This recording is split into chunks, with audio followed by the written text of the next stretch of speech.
স্থানীয় সংবাদ পড়ছি সংযুক্তা সিংহ। বিশেষ খবর, সন্দেশখালির ঘটনা নিয়ে রাজ্য রাজনীতি আজও উত্তাল। প্রাক্তন বিধায়ক নিরাপদ সর্দারকে গ্রেপ্তারের প্রতিবাদে বিভিন্ন জায়গায় সিপিআইএম এর বিক্ষোভ চলছে। বিজেপিও আজ সন্দেশখালির ঘটনার প্রতিবাদে থানা ঘেরাও কর্মসূচি পালন করে। কেরালা সফর কাটছাঁট করে কলকাতায় ফিরছেন রাজ্যপাল। আগামীকাল যেতে পারেন সন্দেশখালিতে। রাজ্যসভার নির্বাচনে তৃণমূল কংগ্রেস 4টি আসনে প্রার্থীদের নাম ঘোষণা করেছে। এর মধ্যে 3 জন নতুন মুখ। প্রধানমন্ত্রী আগামীকাল ভিডিও কনফারেন্সিং এর মাধ্যমে রোজগার মেলায় নবনিযুক্ত 1 লক্ষ কর্মপ্রার্থীর হাতে নিয়োগপত্র তুলে দেবেন। শীতের আমেজ কেটে দক্ষিণবঙ্গে তাপমাত্রার পারদ ঊর্ধ্বমুখী হতে চলেছে। বৃষ্টির পূর্বাভাসও দিয়েছে আবহাওয়া দপ্তর। আসছি বিস্তারিত খবরে। সন্দেশখালির ঘটনা নিয়ে রাজ্য রাজনীতি আজও উত্তাল। প্রাক্তন সিপিআইএম বিধায়ক নিরাপদ সর্দারকে আজ সকালে কলকাতার বাঁশদ্রোণী থানার পুলিশ গ্রেপ্তার করার পর তাকে বসিরহাট থানায় নিয়ে যাওয়া হয়। প্রাক্তন বিধায়ককে একদিনের জেল হেফাজতে পাঠিয়েছে বসিরহাট আদালত। নথিপত্র দেরিতে আসায় তৃণমূল কংগ্রেস থেকে সাসপেন্ড হওয়া নেতা উত্তম সর্দার এবং বিজেপি নেতা বিকাশ সিংয়েরও একদিনে জেল হেফাজত হয়েছে। নিরাপদ সর্দারের গ্রেপ্তারির প্রতিবাদে বাঁশদ্রোণী থানার সামনে বিক্ষোভ দেখান সিপিআইএম কর্মী সমর্থকরা। বসিরহাট থানার সামনেও চলে বিক্ষোভ। উত্তর চব্বিশ পরগনা জেলা পরিষদের সদস্য শিবু হাজরাকে খুনের চেষ্টা এবং সন্দেশখালির অশান্তিতে উস্কানি দেওয়ার অভিযোগ রয়েছে নিরাপদবাবুর বিরুদ্ধে। এর প্রতিবাদে বসিরহাটে মিছিল করে সিপিআইএম। অবিলম্বে তার মুক্তির দাবি জানিয়েছেন দলের রাজ্য সম্পাদক মোহাম্মদ সেলিম। 7 তারিখের ঘটনার বিবরণ দিয়ে 8 তারিখ সকালে এফআইআর করেছে সবচেয়ে বড় অপরাধীর ডান হাত। তৃণমূল তাকে শেল্টার দিচ্ছে, পুলিশ তাকে পাহারা দিচ্ছে। 7 তারিখে এই বাড়িতে, এই ঘরে যেখানে আমি বসে আছি, এখানে কবে নিরাপদ সর্দার, আমাদের 7-8 পিসি মিটিং ছিল, 7 তারিখে এইখানে ছিলেন উপস্থিত রাজ্য কমিটি বৈঠকে। তাহলে মিথ্যা এফআইআর করা হলো, তার নাম 1 নম্বর দেওয়া হলো কেন? নিঃশর্ত মুক্তি চাই।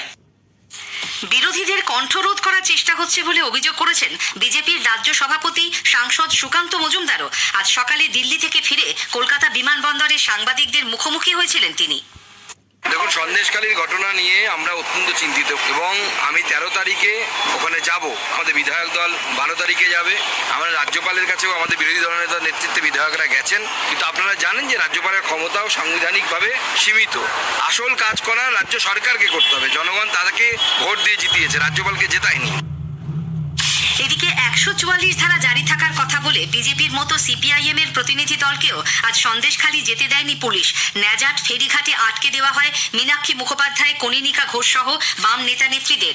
অন্যদিকে সন্দেশখালিতে মহিলাদের ওপর নির্যাতন এবং বিজেপি নেতা বিকাশ সিংকে গ্রেপ্তারের প্রতিবাদে আজ রাজ্য জুড়ে থানা ঘেরাও কর্মসূচি পালন করে বিজেপি মহিলা ও যুব মোর্চা।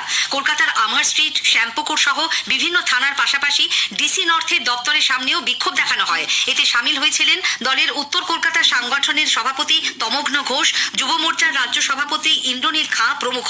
সন্দেশখালির ঘটনায় দোষীদের অবিলম্বে গ্রেপ্তারের দাবিতে জলপাইগুড়ি, মুর্শিদাবাদ, নদিয়া, উত্তর চব্বিশ পরগনা, পূর্ব ও পশ্চিম বর্ধমান, মালদা, বাঁকুড়া সহ অনেক জেলায় বিজেপি যুব ও মহিলা মোর্চার পক্ষ থেকে পথ অবরোধ, মিছিল এবং থানা ঘেরাও করা হয়। এই কর্মসূচিকে কেন্দ্র করে একাধিক জেলায় পুলিশের সঙ্গে তাদের ধস্তাধস্তি বাধে। বামফ্রন্ট রাজ্যের ক্ষেত মজুর আন্দোলনের নেতা নিরাপদ সর্দারের গ্রেপ্তারের তীব্র প্রতিবাদ জানিয়েছে এবং রাজ্যব্যাপী প্রতিবাদ আন্দোলন কর্মসূচি পালনের ডাক দিয়েছে। অবিলম্বে সন্দেশখালিতে 144 ধারা প্রত্যাহার এবং ইন্টারনেট পরিষেবা চালু করারও দাবি জানিয়েছে তারা। বামফ্রন্ট চেয়ারম্যান বিমান বসু আজ এক বিবৃতিতে বলেছেন, সন্দেশখালি এলাকায় গত কয়েকদিন ধরে তৃণমূল কংগ্রেসের নেতৃত্বের, বিশেষ করে জেলা পরিষদ সদস্য শেখ শাহজাহান, শিবু হাজরা ও উত্তম সর্দারের জমি লুট এবং অত্যাচার বন্ধ ও তাদের গ্রেপ্তারের দাবিতে ব্যাপক অংশের মহিলা সহ সন্দেশখালীবাসীর স্বতঃস্ফূর্ত বিক্ষোভ প্রতিবাদ রাজ্যবাসী প্রত্যক্ষ করেছেন। এই স্বতঃস্ফূর্ত বিক্ষোভ প্রশমিত করতে না পেরে পুলিশ গোটা সন্দেশখালী এলাকায় 144 ধারা জারি করে এবং ইন্টারনেট পরিষেবা বন্ধ করে দিয়ে এলাকার নাগরিকদের জীবন বিপর্যস্ত করে তুলেছে। সন্দেশখালীর ঘটনায় বিজেপি সুপরিকল্পিতভাবে জড়িত ছিল বলে তৃণমূল কংগ্রেসের রাজ্য সহ সভাপতি জয়প্রকাশ মজুমদার মন্তব্য করেছেন। তিনি বলেছেন, আইন শৃঙ্খলার কারণেই সন্দেশখালীতে 144 ধারা জারি করা হয়েছে। কারো রাজনৈতিক রং দেখে গ্রেপ্তার করা হয়নি। এক বিজেপি নেতা গ্রেপ্তার হওয়ার কারণেই ওই দলের রাগ হচ্ছে বলে কটাক্ষ করেছেন তিনি। এদিকে সন্দেশখালী কাণ্ডের প্রেক্ষিতে রাজ্যপাল ডক্টর সিভি আনন্দ বোস তার কেরালা সফর কাটছাঁট করে রাজ্যে ফিরে আসছেন। আগামীকাল সন্দেশখালীর পরিস্থিতি সরেজমিনে দেখতে যেতে পারেন তিনি। রাজ্য সরকারের কাছ থেকে সেখানকার ঘটনা নিয়ে তিনি রিপোর্ট চেয়েছেন। কথা বলেছেন কেন্দ্রীয় সশস্ত্র পুলিশ বাহিনীর শীর্ষ কর্তাদের সঙ্গে। মুখ্য ভিজিল্যান্স কমিশনারের সঙ্গেও তার কথা হয়েছে। তৃণমূল কংগ্রেস আসন্ন রাজ্যসভা নির্বাচনে প্রার্থীদের নাম ঘোষণা করেছে।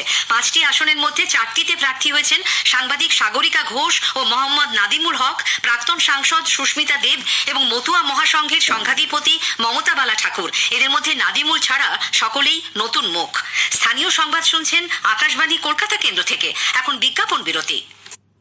ধানের মূল জমিতে মাজরা পোকার প্রাদুর্ভাব কমিয়ে কপকাঠি বা সাদা শীষের আক্রমণ কমাতে রোপণের 15 থেকে 20 দিনের মধ্যে প্রতি একরে 100 ml ব্যবহার করুন বায়ারের ভাইগো। বাহ, এই আংটিটা খুব সুন্দর, আমার স্ত্রীর খুব পছন্দও হবে। হ্যাঁ স্যার, আপনার পছন্দটা খুব ভালো আর ডিজাইনটাও একেবারে নতুন। ডিজাইনটা নতুন, কিন্তু সোনাটা খাঁটি কিনা তার প্রমাণ কোথায় পাবো? একজন সচেতন গ্রাহক হয়ে উঠুন। আজই ডাউনলোড করুন BIS কেয়ার অ্যাপ। সোনা কেনার আগে BIS কেয়ার অ্যাপে HUID কোড অবশ্যই যাচাই করে নিন। ফিরে আসছি স্থানীয় সংবাদে। প্রধানমন্ত্রী নরেন্দ্র মোদী আগামীকাল ভিডিও কনফারেন্সিং এর মাধ্যমে রোজগার মেলায় নবনিযুক্ত 1 লক্ষ কর্মপ্রার্থীর হাতে নিয়োগপত্র তুলে দেবেন। দেশের 47টি জায়গায় হবে এই রোজগার মেলা। কলকাতা নিউ টাউনে স্টেট ব্যাংক ইনস্টিটিউট অব লিডারশিপে BSF এর উদ্যোগে রোজগার মেলার আয়োজন করা হয়েছে।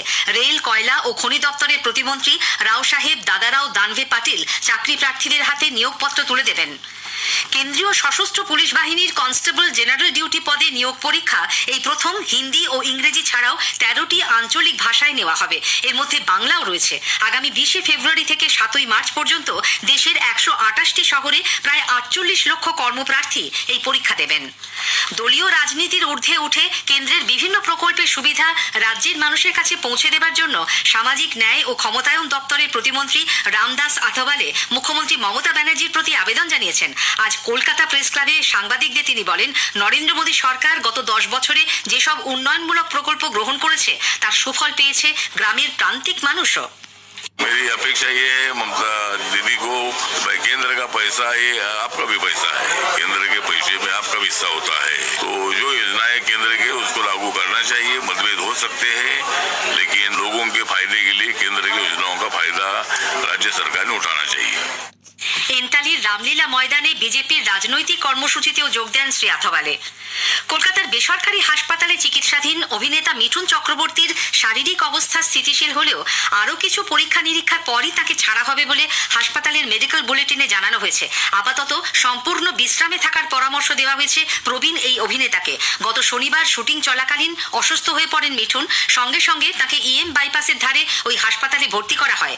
বিজেপির রাজ্য সভাপতি সুকান্ত মজুমদার আজ বিকেলে মিঠুন চক্রবর্তীকে দেখতে হাসপাতালে যান। উপস্থিত ছিলেন যুব মোর্চার রাজ্য সভাপতি ডাক্তার ইন্দ্রনীল খাঁ ও উত্তর কলকাতা সংগঠনের সভাপতি তমগ্ন ঘোষ। মাঘ মাসের শেষে শীতের আমেজ ফিরে এলেও বাতাসে জলীয় বাষ্পের পরিমাণ বেড়ে যাওয়ায় এবং উত্তরে বাতাস থমকে যাওয়ার দরুন আজ থেকেই দক্ষিণবঙ্গে রাতের তাপমাত্রা বাড়তে চলেছে। কলকাতায় আজ সর্বনিম্ন তাপমাত্রা রেকর্ড করা হয় 14.9 ডিগ্রি সেলসিয়াস, স্বাভাবিকের 3 ডিগ্রি নিচে। সর্বোচ্চ তাপমাত্রাও স্বাভাবিকের চেয়ে 2 ডিগ্রি কম, 26.9 ডিগ্রি সেলসিয়াস। তবে আগামী 3 দিন রাতের তাপমাত্রা 3 থেকে 4 ডিগ্রি বাড়ার সম্ভাবনা।